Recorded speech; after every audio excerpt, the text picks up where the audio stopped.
Hello my dear students. So today we will discuss the sample paper number 1 from class 12th biology.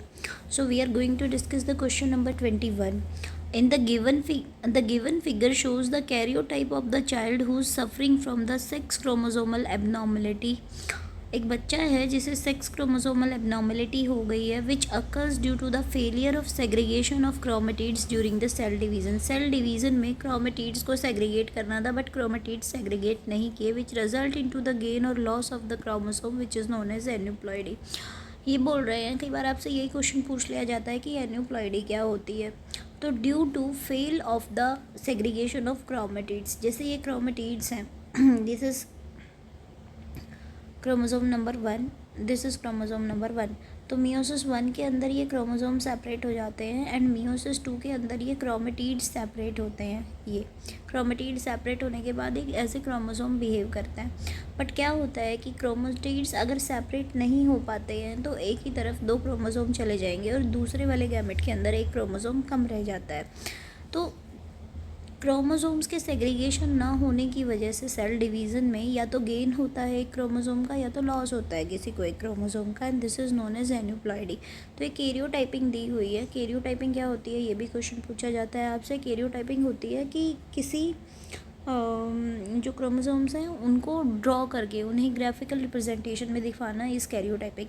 तो ये chromosomes दिखाए हुए हैं 22 तक नॉर्मल क्रोमोसोम दिखाए हुए हैं, लेकिन जो सेक्स क्रोमोसोम है ऑटोसोम्स के बाद जो सेक्स क्रोमोसोम है उसमें दिखाया हुआ है कि क्रोमोसोमल एब्रेशंस की वजह से, क्रोमोसोमल एबनॉर्मेलिटी की वजह से किसी ऑर्गेनिज्म के अंदर एक एक्स एक्स्ट्रा आ गया है. तो ये एक्स वाई ना होके या एक्स एक्स ना होके एक्स एक्स वाई हो गया है. तो क्वेश्चन में पूछा हुआ है identify the disease from the given karyotype. इस कैरियोटाइप में डिजीज़ का नाम क्या है, mention the diagnostic feature of this disease. तो देखिए, this disease is known as Klinefelter syndrome.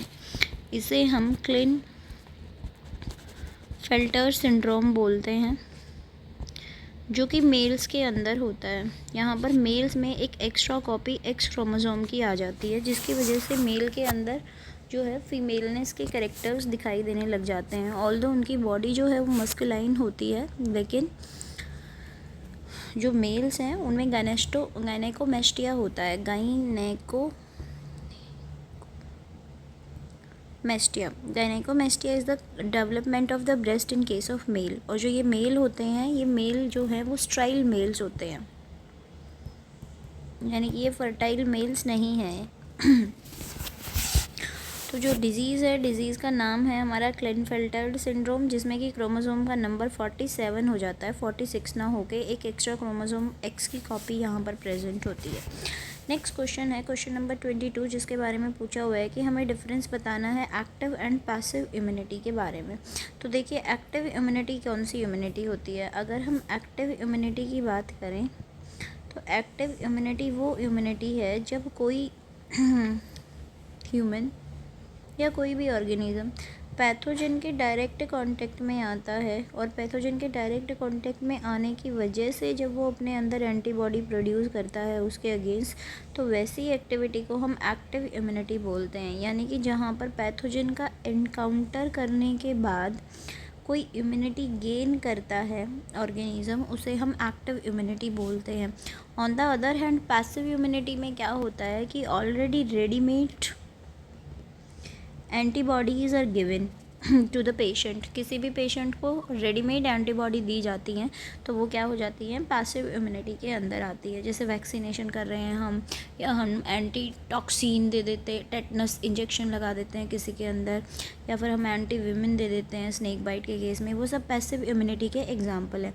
On the other hand, जैसे मान लो कि किसी को टीबी है, टीबी का बैक्टीरिया का इनकाउंटर हुआ और उसके बाद जो रिस्पांस आया, उस रिस्पांस को हम एक्टिव रिस्पांस बोलते हैं. तो हमारा इनकी डेफिनेशन क्या है ये हो गया. इनके एग्जांपल्स क्या हैं, वो एग्जांपल्स मैंने आपको बता दिए. थर्ड, एक्टिव रिस्पांस जो होता है ना, दिस इज़ स्लो रिस्पांस.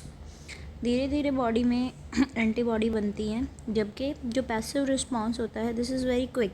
वो क्विक होता है, इसीलिए हम रेडीमेड एंटीबॉडी देते हैं. लाइक जो मदर का ब्लड होता है ना, मदर का जो मिल्क होता है, first milk of the mother, जब कोई लेडी प्रेग्नेंट होती है तो जो उसका पहला मिल्क होता है उसे हम कोलेस्ट्रम बोलते हैं. तो कोलेस्ट्रम के अंदर एंटीबॉडी होती है IgA IgA is present in the secretions, जैसे हमारी जो लैक्राइमल ग्लैंड का सिक्रीशन है उसके अंदर भी IgA प्रेजेंट होती है, और जो हमारा कोलेस्ट्रम है उसके अंदर भी IgA प्रेजेंट होती है. सो IgA is present in the secretions के अंदर प्रेजेंट होती है. तो इसलिए बोलते हैं कि बच्चे को मदर का दूध जो है वो पिलाना बहुत ज़रूरी है फर्स्ट 6 मंथ के लिए, क्योंकि बच्चे के पास इम्यूनिटी नहीं होती है और उसे रेडीमेड एंटीबॉडी मिलती है मदर की बॉडी से. तो एक्टिव इम्यूनिटी का जो रिस्पॉन्स होता है वो थोड़ा स्लो होता है, और पैसिव इम्यूनिटी का जो रिस्पॉन्स होता है वो क्विक होता है. एक्टिव इम्यूनिटी का रिस्पॉन्स स्लो होता है, बट ये कैसा होता है, लॉन्ग लास्टिंग होता है, लंबे टाइम तक. यहाँ पर मेमोरी सेल्स बन जाते हैं, और दोबारा जब एनकाउंटर होता है हमारा सेम पैथोजन से तो बड़ा क्विक रिस्पॉन्स आता है. जबकि जो हमारी पैसिव इम्यूनिटी है इसके अंदर no memory cells are formed, कोई मेमोरी नहीं बनती है, क्योंकि ऑलरेडी बनी बनाई एंटीबॉडी हम वहाँ पर इंसर्ट कर रहे हैं उनकी बॉडी के अंदर, तो कोई मेमोरी बनने का वहाँ पर चांस नहीं है. जो एक्टिव इम्यूनिटी होती है वहाँ पर प्राइमरी सेकेंडरी रिस्पॉन्स आते हैं, रिस्पॉन्स के तौर पर प्राइमरी सेकेंडरी रिस्पॉन्स होता है. लेकिन पैसिव इम्यूनिटी में ऐसा कुछ नहीं है, वो सिंगल रिस्पॉन्स ही रहता है. नेक्स्ट क्वेश्चन है हमारे पास, the following figure show the foetus within the uterus. Foetus का डायग्राम दिया हुआ है यूट्रस के अंदर. On the basis of the given figure answer the following questions. इन क्वेश्चंस का आंसर करना है. जैसे जो ए दिया हुआ है, ए में इन्होंने दिया हुआ है कोरियोनिक विलाई, बी में इन्होंने दिया है एम्बिलिकल कॉर्ड, सी में इन्होंने दिया है एमनियोटिक फ्लूइड, एंड डी में इन्होंने फीटस को दिखाया हुआ है. तो जो फीटस के आसपास फ्लूइड सराउंड करता है उसे हम एमनियोटिक फ्लूइड बोलते हैं. फीटस जिस एक काइंड ऑफ ट्यूब के साथ कनेक्ट करता है प्लेसेंटा से उसे हम अम्बिलिकल कॉर्ड बोलते हैं. और ये जो फिंगर लाइक प्रोजेक्शंस हैं जो ये मदर का यूट्रस है, मदर के यूट्रस की ब्लड सप्लाई तक जाते हैं, इन्हें हम कोरियोनिक विलाई बोलते हैं, जो कि प्लेसेंटल विलाई होती हैं, प्लेसेंटा को डेवलप करवाती हैं. Placenta is the connection between the mother and the foetus. So mention the role of B in the development of embryo. B के बारे में पूछा हुआ है कि इसका रोल क्या है. So this is the umbilical cord. Role क्या है कि इट यूज टू प्रोवाइड और it is use to exchange the material between foetus and placenta. जो फीटस है प्लेसेंटा के थ्रू न्यूट्रिएंट ले रहा है या ऑक्सीजन ले रहा है या फिर ये अपना एक्सक्रीटरी प्रोडक्ट्स बाहर निकाल रहा है, वो एम्बिलिकल कॉर्ड के थ्रू ही प्रोवाइड करवाता है.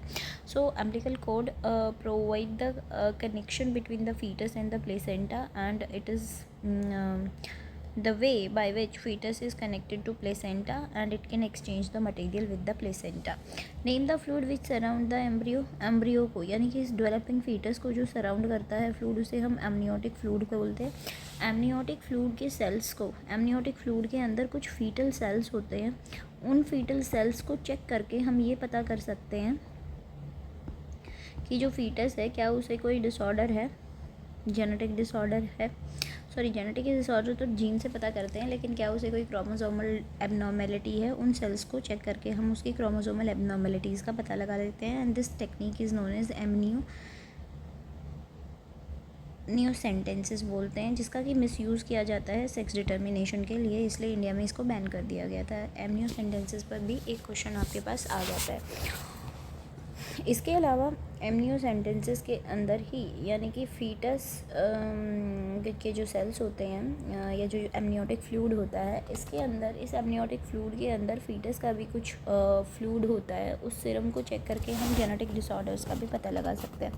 नेक्स्ट क्वेश्चन पूछा हुआ है कि आइडेंटिफाई ए का मैं बता चुकी हूँ. ये कोरियोनिक प्लेसेंटल विलाई हैं, प्लेसेंटा को बनाने वाली विलाई हैं, और प्लेसेंटा हमारा रेस्पिरेशन में, न्यूट्रिशन में, इन सब चीज़ों में हेल्प करता है.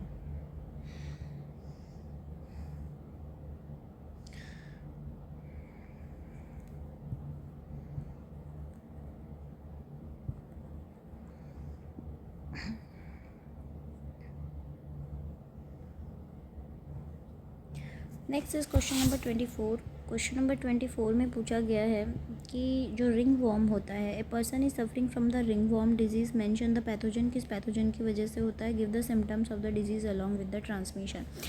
तो देखो जो रिंग वॉर्म होता है ना वो फंगस की वजह से होता है। फंगस के कुछ स्पेशल ग्रुप मेंशन है एनसीईआरटी में, जैसे कि आपका ट्राई एपिडर्मेटोन्स हो गया, उसके बाद आपका माइक्रोस्पोरियम हो गया। इनकी वजह से क्या होता है, रिंगवॉर्म डिजीज़ होता है। रिंगवॉर्म में क्या होता है, लीजन्स बन जाते हैं, आपकी स्कैल्प में लीजन्स बन जाएंगे, या फिर आपकी चिन के पास लीजन्स बन जाएंगे, गोरियंस के पास लीजन्स बन जाते हैं, स्केली पैचेस बन जाते हैं इसके अंदर। फंगस की वजह से होता है, स्पेशल ग्रुप ऑफ फंगस की वजह से होता है। सिम्टम्स मैंने आपको बता दिया। मोड ऑफ़ ट्रांसमिशन क्या है, मोड ऑफ़ ट्रांसमिशन ये है कि आप सॉइल पार्टिकल्स की वजह से ये फैल सकता है। अगर सॉइल पार्टिकल के अंदर वो फंगस है जो कि रिंग वॉर्म डिजीज़ कॉज करती है, तो उसकी वजह से फैल सकता है। या फिर हम यूटेंसिल्स या टावल यूज़ कर लें किसी ऐसे पर्सन के जिसको कि ये लीजन्स हो रखे हैं, तो उससे हमें ये डिजीज़ हो सकता है। नेक्स्ट क्वेश्चन है हमारे पास, observe the following diagram of the gel electrophoresis and answer the following questions. ये डायग्राम दिया हुआ है हमें जेल इलेक्ट्रोफोरेसिस का, और इस डायग्राम को रीड करके हमें क्वेश्चंस बताने हैं। Name the substance used as the material और matrix in the gel electrophoresis. देखो जो ये हॉरिजॉन्टल जेल इलेक्ट्रोफोरेसिस की यूनिट होती है ना, this is agarose gel electrophoresis. इसको एग्रोस जेल इलेक्ट्रोफोरेसिस इसीलिए बोला जाता है क्योंकि इसमें एग्रोस की जेल होती है, यानी कि इसकी जो मैट्रिक्स होती है वो एग्रोस की है। एंड एग्रोस जो है वो रेड एल्गी से ऑब्टेन्ड होता है। जिलीडियम वगैरह जो रेड एल्गी हैं, ग्रेशिलेरिया, जिलीडियम, उनसे हमें एग्रोस मिलता है। Name why does DNA move towards the anode in the gel electrophoresis. तो जो डीएनए होता है ना वो एनोड की तरफ मूव करता है। सपोज ये एनोड है, ये कैथोड है। कैथोड पर नेगेटिव चार्ज होता है तो यहाँ से डीएनए लोड किया जाता है, एनोड पर पॉजिटिव चार्ज होता है।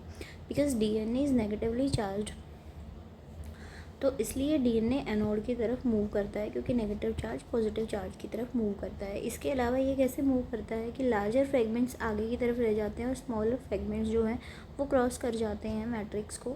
शेविंग इफेक्ट होता है मैट्रिक्स में, जिस वजह से स्मॉलर फ्रेगमेंट आगे की तरफ मूव करते हैं और लार्जर फ्रेगमेंट पीछे रह जाते हैं।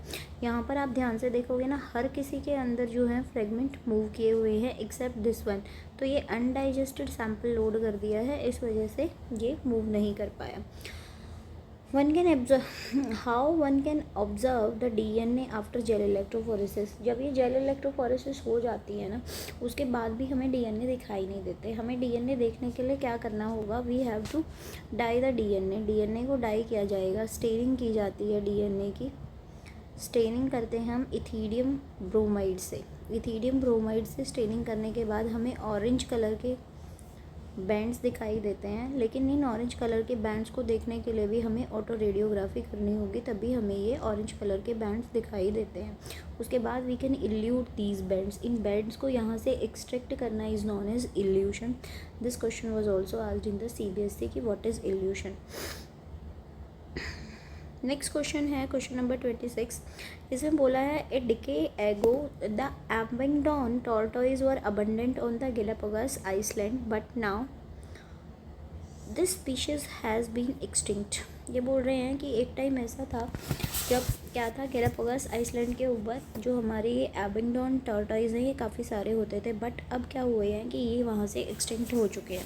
तो क्वेश्चन में पूछा गया है कि इनके एक्सटिंक्ट होने की वजह क्या है।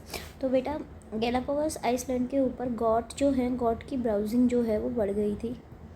गॉट ब्राउजिंग होने की वजह से जो एबिंगडोन टॉर्टोइज थे वो वहाँ से एक्सटिंक्ट हो गए थे। अब ये एफिशिएंटली, जो गोट है बड़ी एफिशिएंटली ब्राउजिंग करती थी, इसीलिए ये वहाँ से जो है टॉर्टोइज हैं वो वहाँ से चले गए। नेक्स्ट क्वेश्चन पूछा गया है, how would you describe this kind of relationship. ये रिलेशनशिप ये है क्योंकि हमारी जो गॉट है उसकी ब्राउजिंग कैपेसिटी बड़ी एफिशिएंट थी, एफिशिएंटली ब्राउजिंग करती थी, तो ये कंपटीशन की वजह से, नेचुरल सिलेक्शन की वजह से वहाँ से क्या हो गए, एलिमिनेट हो गए। एबिंगडोन टॉर्टोइज वहाँ से एलिमिनेट हो गए क्योंकि दोनों के बीच में कंपटीशन था और ब्राउजिंग जो कैपेसिटी थी वो किसकी अच्छी थी, वो गॉड की अच्छी थी, जिस वजह से गॉड को नेचर ने सिलेक्ट किया और गॉड वहाँ पर ज़्यादा हो गई और जो हमारे एबिंगडोन टॉर्टोइज है वो वहाँ से जो है निकल लिए मतलब कि एक्सटिंक्ट हो गए। नेक्स्ट आपके पास है कि name and describe the different hierarchies level of biological diversity. Biological diversity के अंदर 3 डाइवर्सिटी आपको डिस्कस करनी है। जेनेटिक डाइवर्सिटी,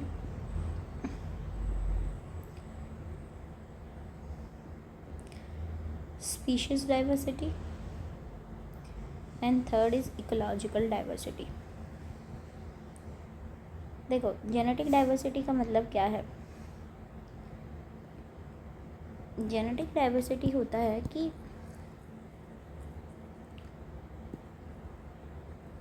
एक स्पीशीज़ है, उसके अंदर बहुत सारी जेनेटिक वेरिएशंस हैं, उसे हम जेनेटिक डाइवर्सिटी बोलते हैं।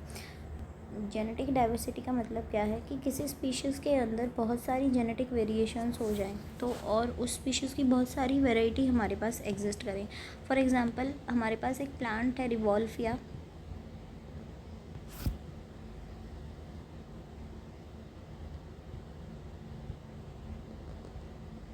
सर्पेंटीना। तो ये सब्सटेंस सीक्रेट करता है रेसरपाइन।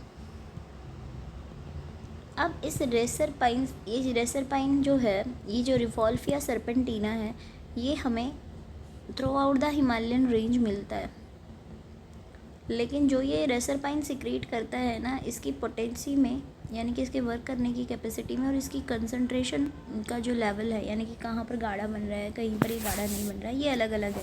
तो ये अलग अलग होने की वजह क्या है? ये अलग अलग होने की वजह ये है कि जो रिवॉल्फिया सर्पेंटीना है, इसमें बहुत सारी जेनेटिक वेरिएशंस एग्जिस्ट करती हैं।